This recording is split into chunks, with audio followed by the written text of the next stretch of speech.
本作の魅力はとにかく濃厚な SF 作品であることです。歴代作品を元にした小ネタがたくさんあるそうなので、ゴジラファンの方はぜひ探してみてくださいね。ダダーン！ N 子だよ。日本が誇るあの大怪獣が今、アニメの世界でも大暴れしています。皆さんはもう見ましたか？というわけで、今回紹介するアニメはこちら。ゴジラシンギュラーポイント。ゴジラシリーズは歴史の長い作品ですが、日本で制作されたゴジラ作品としては初のテレビアニメ、そして令和初のゴジラです。ゴジラファンはもちろんアニメファンにとっても注目度の高い作品ですね。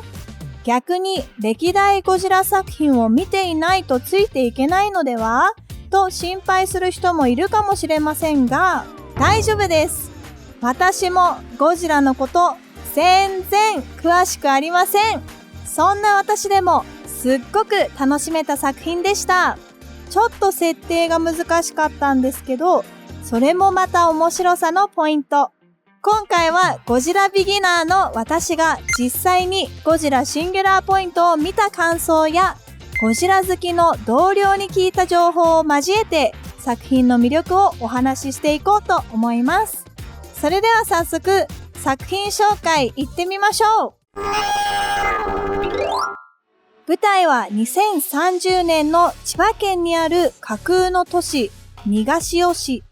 何でも屋でもある町工場大滝ファクトリーの有川윤は誰も住んでいないはずの洋館から気配がするということで調査へ向かいます。一方、架空生物を研究する大学院生の神野芽衣は戦前から存在する古い電波観測所、通称岬奥で受信された謎の信号の調査へ向かいます。全く違う調査で全く違う場所を訪れた見知らぬ二人。しかし、二人はそれぞれの場所で同じ歌を耳にします。そしてこの歌が二人をつなげ、世界中を巻き込む想像を絶する戦いへと導いていくのです。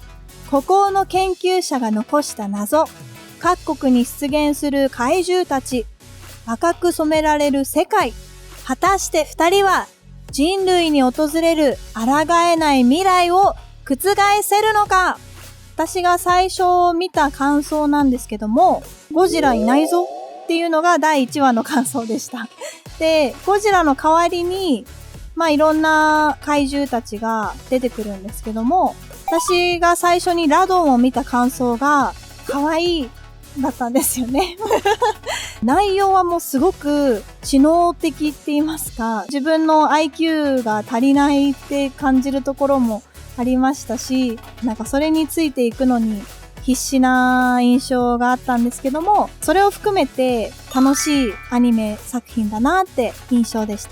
本作の魅力はとにかく濃厚な SF 作品であることです。SF ファンでもうなってしまうほどの難解な設定かもしれません。でも設定を理解できなくてもキャラクターはとても魅力的です。そして何より先の展開が読めないところにワクワクしました。ちなみにタイトルにもなっているシンギュラポイントというのは得意点という意味です。得意点についてはうまく説明できませんが、一般的な手順では到達できない予測不可能な領域的な感じのものらしいです。そんな本作のシリーズ構成、脚本は濃厚な SF 小説を手掛けており、芥川賞の受賞歴もある作家の円城東さん。いい意味で既存の作品に全く縛られていないので、これまでゴジラを見ていなかったという人も全然楽しめますよ。歴代ゴジラ作品は欠かさず見てきたというゴジラマニアの人でも作風が全然違うので斬新さを感じると思います。とはいえ、やっぱりゴジラはゴジラ。歴代シリーズに登場した怪獣も続々登場します。例えば、ゴジラシリーズ往年のスター怪獣であるラドンやアンギラス、マンダも装いを新たに登場します。また、今回初登場となる怪獣サルンガもどこか往年のゴジラシリーズの怪獣を思わせるデザインで、新しい作品でもしっかりゴジラシリーズらしさを感じます。またもちろん主役怪獣であるゴジラもすごいんです。今回のゴジラは登場するたびにどんどん姿が変わります。これはシン・ゴジラに近い着想のゴジラですね。第0形態となるのが水中形態とも言えるゴジラ・アクアティリス。第1形態は水中と陸上の中間でオットセイな感じのゴジラ・アンフィビア。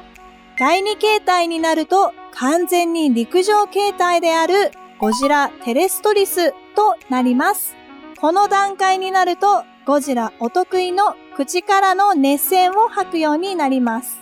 この時の熱線は輪っかを吐くような感じなんですが、ゴジラ好きの同僚によるとミニラっぽいって言ってました。そして第3形態は完全体であるゴジラウルティマ。ここまで来るともう完全に私たちも知っているあのゴジラって感じがしますよね。またゴジラも成長しますが、もう一体忘れてはいけないキャラクターがいます。そう、ジェットジャガー。もともとは1973年に公開されたゴジラ対メガロで登場する正義のロボット。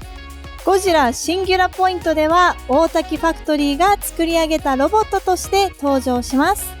さらに有川ユンの開発した AI ユングとともにボディを改良、そして AI のバージョンアップとどんどん成長していき、作品の中では非常に重要な役どころとなっています。私は途中からジェットジャガーを応援しまくってましたね。ゴジラシンギュラポイントの主役はこのジェットジャガーと言っても過言ではないでしょう。最初はゴジラの印象としてはなんか怪獣対怪獣対人間みたいなバトル要素がメインなのかなと思ったんですけど、このゴジラは一体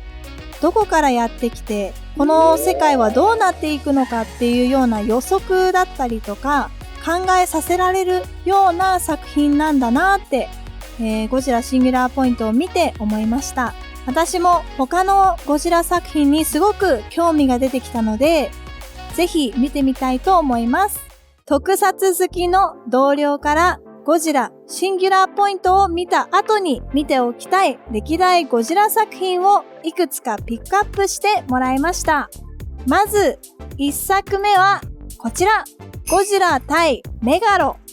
約50年前、ゴジラが子供たちのヒーローとして親しまれていた時の映画です。ゴジラシンギュラポイントで活躍したジェットジャガーが初登場する作品でもあります。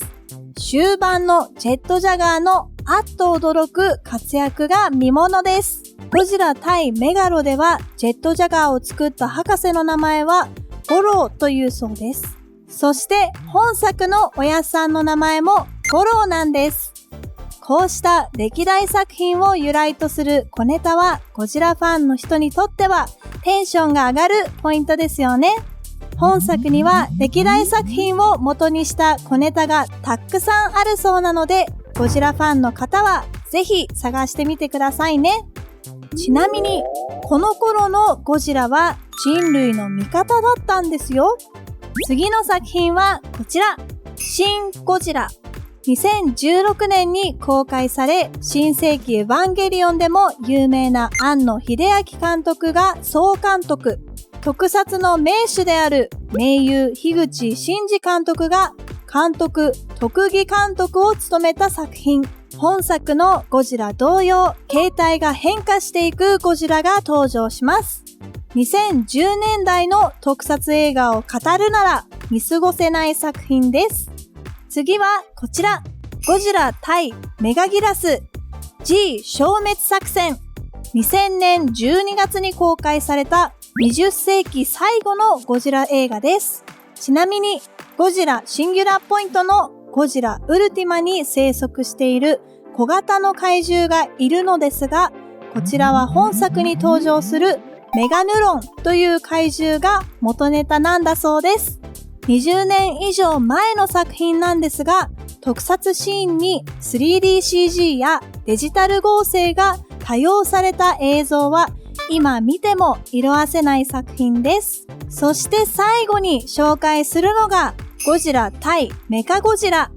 ゴジラ対メカゴジラと呼ばれる作品は実は3つあるのですが、紹介するのは2002年公開の作品です。ゴジラの脅威に対して人類が作り上げたメカゴジラこと桐生ですが、このメカゴジラの中には、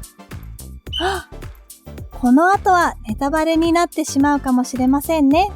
桐生がすごくかっこいいので、ロボットものが好きな人にもおすすめです。というわけで、ゴジラシンギュラポイントを紹介してきました。ゴジラシンギュラポイントをはじめ、歴代ゴジラシリーズをNetflixで見てみてくださいね。そして感想などもコメントいただけると嬉しいです。それではまた次の動画でお会いしましょう。またねー。